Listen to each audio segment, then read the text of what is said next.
Perkenalkan, nama saya Nurhilmi, NIM 2521105, kelas 6 C PTIK. Saya di sini akan melakukan presentasi mengenai jaringan nirkabel untuk menuntaskan UTS saya. Yuk kita review materinya. Yang pertama yaitu konsep umum jaringan nirkabel.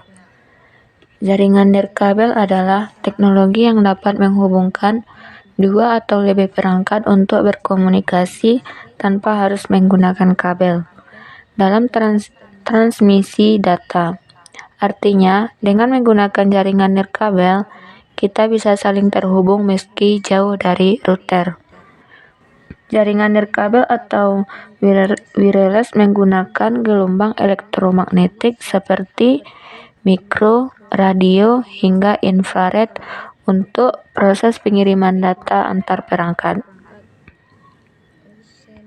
Selain itu, jarak yang bisa dijangkau menggunakan jaringan nirkabel pun beragam. Ada yang hanya dalam jangkauan jarak dekat dan ada juga yang jarak jauh. Sebenarnya kita sudah memiliki suatu barang yang sudah memiliki teknologi jaringan nirkabel, yakni seperti smartphone yang mana di dalamnya mendukung Wi-Fi dan juga Bluetooth. Adapun jenis-jenis jaringan nirkabel, yaitu yang pertama WLAN, yaitu dapat menghubungkan dua atau lebih perangkat untuk saling bertukar data dan informasi.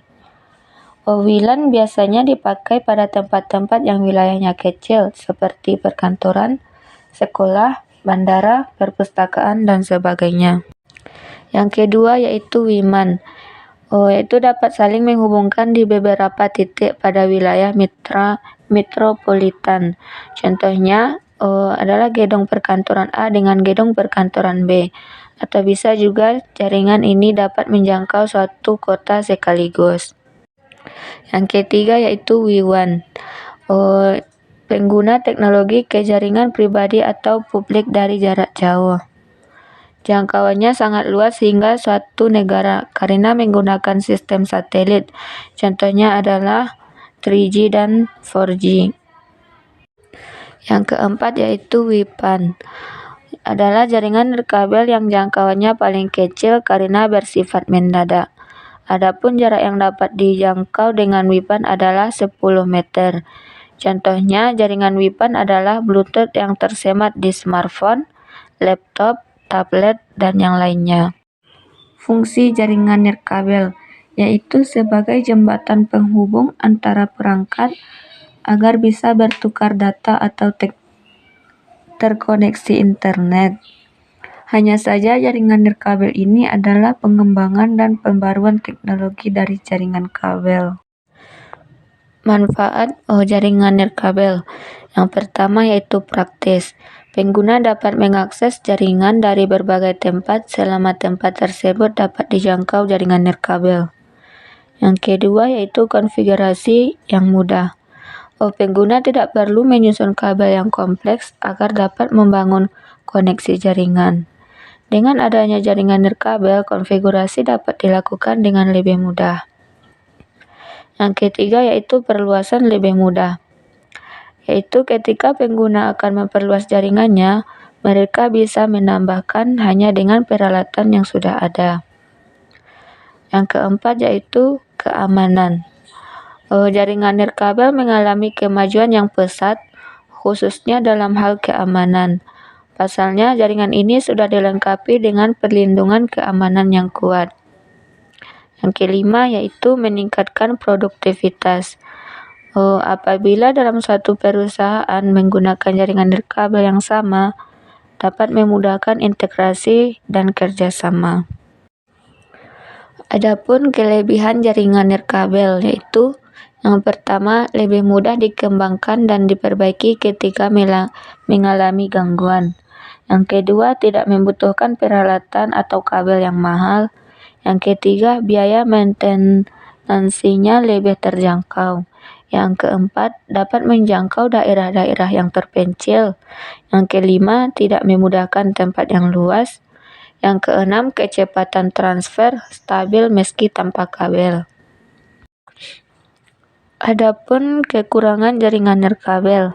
Yang pertama, biaya pengembangannya mahal walaupun lebih mudah dilakukan.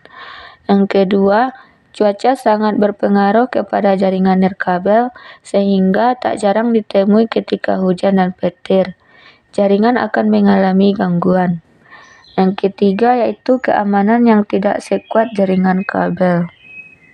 Kita masuk ke bagian yang kedua yaitu penjelasan perangkat keras jaringan nirkabel. Adapun perangkat-perangkat jaringan nirkabel yang pertama yaitu access point. Fungsinya untuk menghubungkan jaringan lokal dengan jaringan wireless atau nirkabel pada klien atau tetangga Anda. Yang kedua, antena omni, yaitu untuk memperluas coverage area hingga beberapa kilometer. Yang ketiga yaitu kabel pigtail atau kabel jumper, yaitu untuk menghubungkan antara antena OMI dengan access point. Yang keempat yaitu PoE, yaitu agar kabel listrik tidak dinaikkan ke atas untuk menghidupkan access point, maka Anda memerlukan alat PoE ini yang berfungsinya mengalirkan listrik melalui kabel internet atau kabel UTP atau STP. Yang kelima yaitu kabel UTP atau STP. Gunanya yaitu untuk menghubungkan antara access point dengan jaringan kabel pada LAN lokal Anda. Yang keenam yaitu penangkal petir. Fungsinya yaitu menyalurkan kelebihan bahan listrik saat petir menyambar ke kabel pembumian. Yang ketujuh yaitu tower. Gunanya untuk mendapatkan jangkauan area coverage yang maksimal. Bagian yang ketiga yaitu konsep WPAN. WPAN atau Wireless Personal Area Network adalah jaringan wireless dengan jangkauan area yang kecil. Contohnya Bluetooth, infrared, dan Zigbee. Teknologi WPAN membolehkan pengguna untuk membangun suatu jaringan nirkabel bagi piranti sederhana seperti PDA, telepon seluler, atau laptop.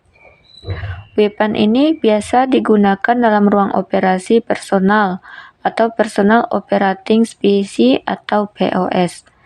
Sebuah POS adalah suatu ruang yang ada di sekitar orang dan bisa mencapai jarak sekitar 10 meter. Saat ini, dua teknologi kunci dari WPAN ini adalah Bluetooth dan cahaya inframerah. Adapun kekurangan dari WPAN yaitu yang pertama, jarak jangkauannya pendek hanya sekitar kurang lebih 100 meter. Yang kedua yaitu data ratingnya rendah. Adapun kelebihan dari WPAN. Yang pertama yaitu konsumsi daya rendah. Yang kedua yaitu mobilitas atau pergerakan yang tinggi, di mana WPAN memungkinkan pengguna untuk mengakses informasi dimanapun berada selama masih dalam jangkauan wilayah WPAN. Yang ketiga yaitu kemudahan dan kecepatan instalasi. Instalasi WPAN mudah karena dan cepat, bisa dilakukan tanpa harus menarik dan memasang kabel. Yang keempat yaitu fleksibel, di mana teknologi WPAN memungkinkan untuk membangun jaringan kabel tidak dapat digunakan atau tidak memungkinkan untuk digunakan. Yang kelima yaitu biaya lebih murah. Meskipun biaya instalasi awalnya WPAN lebih mahal daripada PAN konvensional, tetapi biaya pemeliharaannya lebih murah. Yang keenam yaitu scalable. WPAN ini dapat menggunakan berbagai topologi jaringan sesuai dengan kebutuhan. Dan bagian yang keempat yaitu konsep umum WLAN. WLAN atau Wireless Local Area Network adalah salah satu jaringan yang berjenis nirkabel. Batas jangkauannya terbatas di area yang lebih kecil. Biasanya jaringan yang satu ini bisa ditemukan dengan mudah di beberapa tempat, seperti sekolah, kampus, hotel, pelabuhan, tempat wisata, dan sebagainya. Jaringan nirkabel WLAN ini memanfaatkan gelombang elektromagnetik, bisa memancarkan gelombang pada radius tertentu.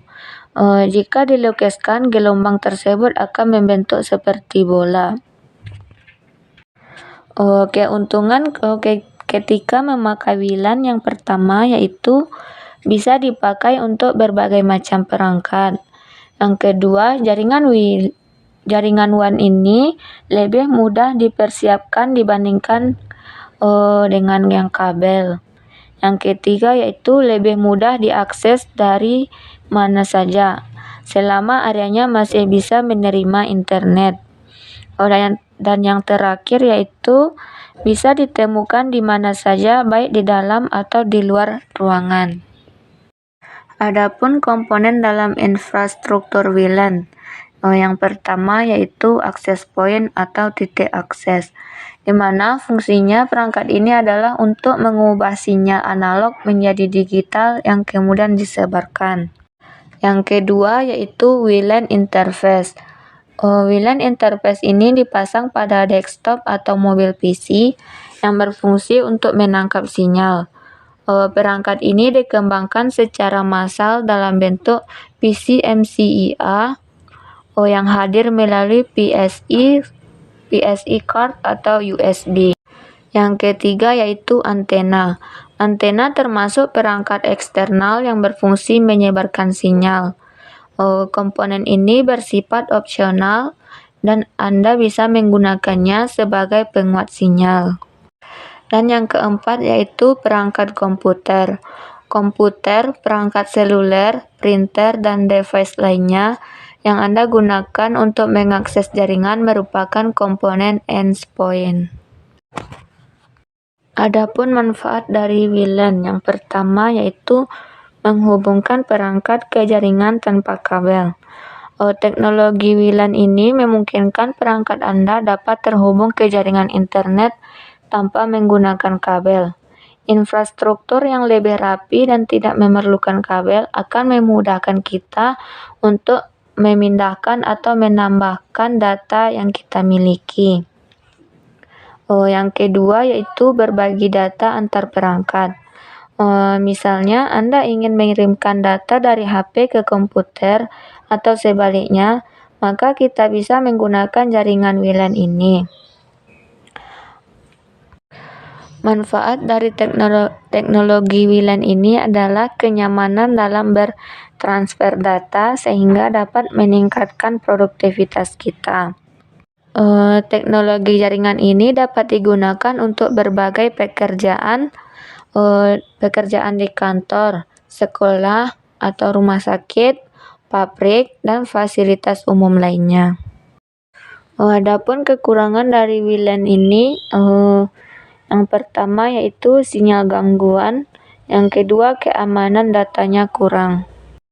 Adapun kelebihan dari WLAN, yang pertama yaitu jangkauan yang diperluas, yang kedua mobilitas yang lebih tinggi, yang ketiga fleksibilitas perangkat, yang keempat instalasi dan pengolahan lebih mudah, yang kelima yaitu skalabilitas. Baiklah, kita masuk ke bagian terakhir yaitu jenis-jenis keamanan WLAN. Yang pertama yaitu web. Web adalah protokol keamanan WLAN pertama yang diperkenalkan, yang dirancang untuk memberikan tingkat keamanan yang sebanding dengan jaringan kabel. Kelebihan web ini mudah diimplementasikan dan kompatibel dan dengan hampir semua perangkat nirkabel. Kekurangannya yaitu bisa seperti keamanan yang sangat lemah karena kerentanannya terhadap berbagai jenis serangan, seperti serangan kunci dan cracking. Yang kedua yaitu WPA. WPA adalah peningkatan dari web dengan fitur keamanan yang lebih baik. WPA menggunakan protokol TCP/IP yang dinamis untuk mengubah kunci enskripsi secara berkala. Kelebihan dari WPA ini bisa meningkatkan keamanan dibandingkan web dengan menggunakan kunci yang dinamis dan autentikasi pengguna. Kekurangannya kayak masih memiliki beberapa kelemahan dan tidak seaman WPA 2. Dan bagian yang ketiga yaitu WPA 2. WPA 2 adalah standar keamanan yang lebih canggih dari WPA menggunakan protokol CCMP yang berbasis AES. Kelebihan WPA 2 ini bisa menyediakan keamanan yang jauh lebih kuat dengan enkripsi AES dan autentikasi yang lebih baik. Kekurangannya yaitu membutuhkan perangkat keras yang mendukung WPA 2 dan ada beberapa kelemahan terhadap serangan seperti cracking. Dan bagian yang keempat yaitu WPA 3. WPA 3 adalah versi terbaru dari protokol keamanan WPA yang menawarkan perlindungan yang lebih kuat dan fitur keamanan yang lebih canggih. Kelebihannya ini bisa memperkenalkan fitur-fitur seperti SAI untuk mengatasi serangan dan menyediakan enkripsi individual untuk koneksi pengguna. Kekurangannya masih dalam tahap adopsi dan memerlukan perangkat yang mendukung standar ini. Yang kelima yaitu 802.1x, yaitu standar IEE untuk kontrol akses jaringan berbasis port yang menyediakan mekanisme autentikasi untuk pengguna yang mencoba mengakses jaringan. Kelebihan dari 802.1x ini sangat aman karena menggunakan IAP yang mendukung berbagai metode autentikasi. Kekurangannya yaitu lebih kompleks untuk diimplementasikan dan memerlukan infrastruktur tambahan seperti server Radius. Yang keenam yaitu MAC Address Filtering, di mana teknik keamanan yang membatasi akses ke jaringan berdasarkan alamat MAC atau perangkat. Adapun kelebihannya yaitu relatif mudah untuk diimplementasikan dan memberikan tingkat kontrol akses dasar. Kekurangannya yaitu tidak terlalu aman karena alamat MAC bisa dipalsukan. Yang ketujuh yaitu SSID hiding, yaitu menyembunyikan SSID agar jaringan tidak terlihat oleh perangkat yang mencari jaringan Wi-Fi. Kelebihannya yaitu bisa menambahkan lapisan keamanan dasar dengan membuat jaringan tidak mudah ditemukan. Kekurangannya tidak sepenuhnya efektif karena jaringan masih bisa dideteksi dengan alat yang lebih canggih. Sekianlah materi dari saya. Kalau ada kata-kata yang saya yang salah, mohon maaf. Saya akhiri. Assalamualaikum warahmatullahi wabarakatuh.